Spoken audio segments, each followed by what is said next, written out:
Hi, I'm here with Graham Shedd, the producer of Clear and Vivid, and we're talking about 25 years ago working with Steven Pinker, and what a wonderful experience we had. Steven wasn't so well known at that point, was he, Graham? No, he just published his first general interest popular book called The Language Instinct, which is why we had him on the show. The show was called It's a Kid's World, and there were like 4 or 5 different segments about people studying child behavior, infant behavior. And he was one of the segments there. And he, as I said, he was relatively unknown, although beginning to become known. And I remember we filmed it in an FAO Schwartz, the kids store, which I think doesn't exist anymore, amongst a whole bunch of different toys. And Steven's experiment that he was explaining to me, I barely remember now, but I remember it had something to do with how children learn language and grammar rules and put them together and make reasonable assumptions that if this rule applies to this verb, it'll apply to that verb as well. That's right. Exactly right. Should we watch the segment and we'll see that in action? Do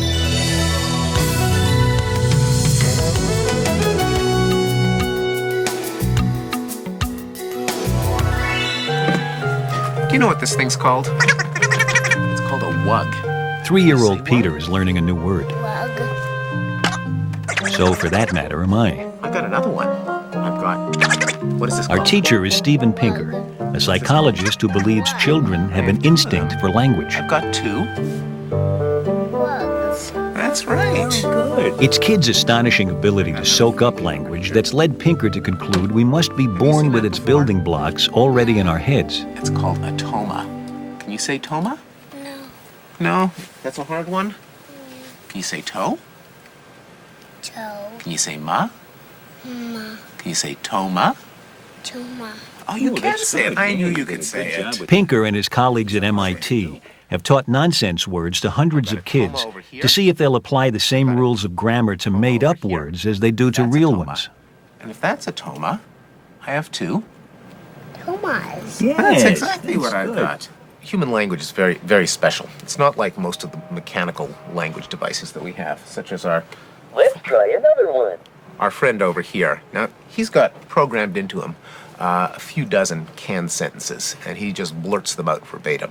But people, including kids, aren't like that. We don't have whole sentences prefabricated in our brains. We put them together on the fly. So I could tell you, giant 30-foot purple gerbils are attacking Boston. Yeah. I can tell you that Michael Jackson married Elvis's daughter. Right. Brand new things. You had no way of expecting. All of these incredible things. All of these amazing things. Yeah, and somehow I'd understand what you were saying. And you can understand what I'm saying. And the reason we can do it is we've got like grammatical rules in our head. Not the kind of rules that your school marm tried to drill into you about split infinitives, but things that allow you to string words together, assemble words out of bits of words to convey brand new thoughts. Now, Alan's going to show you this one.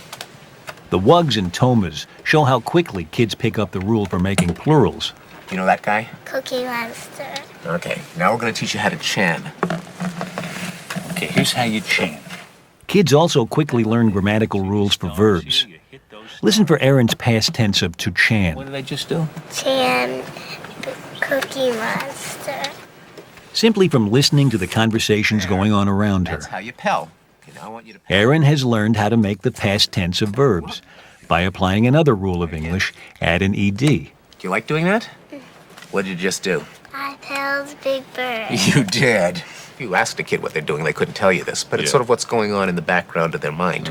Then, whenever they hear a new word, to pell, and they've got to talk about what happened in the past, they can say pelled, even though they've obviously never heard anyone say pelled. Now, is that how you know that they've somehow internalized a rule, that they can take a brand new word and put it in the past tense by adding this ED, which they know is the way you do it? Exactly. If they just said stayed, played, talked, swallowed, we'd have no way of knowing whether they put it together on the fly using a rule or whether they just wrote and memorized it from their parents. But if they can say things like pelled or channed, or for the plural, if they can talk about 2 wugs or 2 tomas, since they've never heard wugs, we know that. We taught it to them there and then. We know they have to have put it together on the fly. These lights. Steve Pinker's favorite example of how well children pick up the rules of language comes when they make mistakes. using a rule where they shouldn't. Eyes don't hurt so much. The earmuffs prevent the lion from hearing, Can't see either. so only Aaron hears my story. So he decides to go for a walk.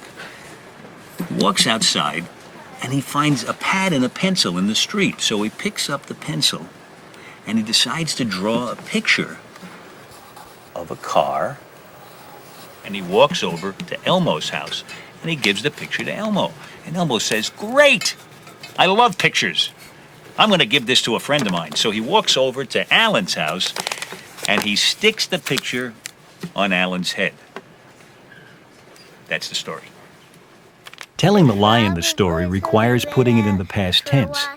Listen for how Aaron handles the irregular verbs. And a pad, and so he drew a picture of a car, and he gave it to, and he said, "What a nice picture! I think I'm going to give it to Elmo." And so he walked to Elmo's house and gave it to Elmo, and then Elmo said, "I know who needs a picture like this," and Elmo walked over and sticked it on Alan's head. That's very good. That's another way that we know that they're not just memorizing words, that they are, right from the beginning, sort of abstracting out these rules and applying them to new forms. Because if they're saying bringed, they obviously haven't heard mom and dad say bringed. Mom and dad say brought. Yeah. But at that moment, the child is trying to use bring in the past tense. Brought isn't coming to mind fast enough. If they're at the age where they know add ed to form a past tense, then even though they've heard brought, they'll say bringed because the rule is sort of powerful to them. Yeah. Well, I think the rule is there to fill in the gap whenever the past tense doesn't come to mind quickly enough. They go around and around. So firmly and so naturally do children grasp the rules of language that Pinker is convinced that our brains are built with language in What did the mind. airplane just do? Why? Yeah. Humans, he believes, are born with an instinct for language, an instinct that carries us through, even when a particular language's annoying little details still have to be learned. I just tried it. That's right. Obviously, no language is innate. Take any kid from any race, bring them up in any culture, and they will learn the language equally quickly. Yeah. So no particular language is in the genes. But what might be in the genes is the ability to acquire language. You say that? Toma. Yeah. So it's not any particular language, but it's the bits and pieces that language is built out of that I think they're born with. You tell me what I have on this table? 2 Tomas. That's right. That was fun. Those kids, I was just thinking, those kids are now like 30. Isn't that a And weird they finally got it right. He was a big fan of Scientific American Frontiers. In fact, he talks about that in the episode that we recorded, admiring your technique of sort of standing in for the audience, not settling for any guff from the experts.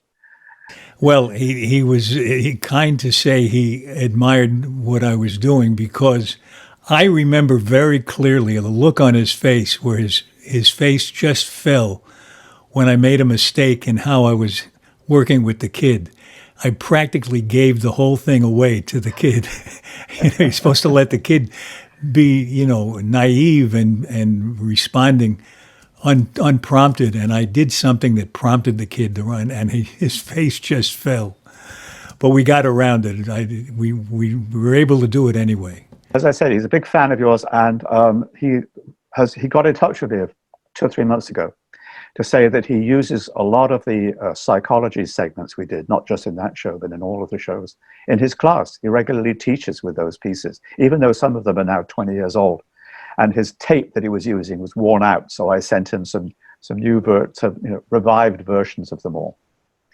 He was great to have on the show, and if you haven't watched it yet, haven't listened to it, of course, still thinking I'm doing TV. If you haven't listened to it yet, please do.